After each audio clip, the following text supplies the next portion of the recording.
यम और नियम के बाद आसन आता है। जब तक बहुत उच्च अवस्था की प्राप्ति नहीं हो जाती, तब तक रोज नियमानुसार कुछ शारीरिक और मानसिक क्रियाएं करनी पड़ती हैं। अतएव जिससे दीर्घ काल तक एक ढंग से बैठा जा सके, ऐसे एक आसन का अभ्यास आवश्यक है। जिनको जिस आसन से सुविधा मालूम होती हो, उनको उसी आसन पर बैठना चाहिए। एक व्यक्ति के लिए एक प्रकार से बैठकर सोचना सहज हो सकता है, परंतु दूसरे के लिए संभव है कि वह बहुत कठिन जान पड़े। आसन के संबंध में इतना समझ लेना होगा कि मेरुदंड को सहज स्थिति में रखना आवश्यक है, ठीक सीधा बैठना होगा, वक्ष, ग्रीवा और मस्तक सीधे और समुन्नत रहें, जिससे देह का सारा भार पसलियों पर पड़े। यह तुम सहज ही समझ सकोगे कि वक्ष यदि नीचे की ओर झुका रहे तो किसी प्रकार का उच्च चिंतन करना संभव नहीं। प्राणायाम।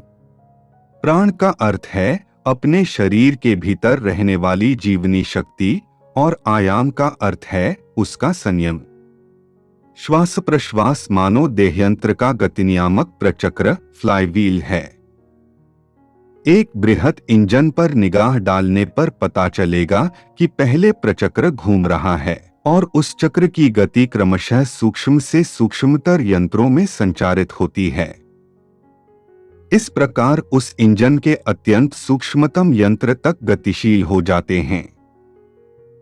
श्वास प्रश्वास ठीक वैसा ही एक गतिनियामक प्रचक्र है। वही इस शरीर के सब अंगों में जहां जिस प्रकार की शक्ति की आवश्यकता है उसकी पूर्ति कर रहा है और उस प्रेरक शक्ति को नियमित भी कर रहा है। श्वास प्रश्वास ही उस प्राण शक्ति की प्रत्यक्ष अभिव्यक्ति है। श्वास प्रश्वास के साथ धीरे धीरे शरीर के भीतर प्रवेश करना होगा। हमारी इस देह में श्वास प्रश्वास की गति धारण या संयम कर सकने पर पहले स्नायुविक शक्ति प्रवाह, नर्व करंट्स, फिर मनोवृत्ति और अंत में प्राण को पकड़ सकते हैं। प्राणों को जीत लेने पर मुक्ति प्राप्त होती है।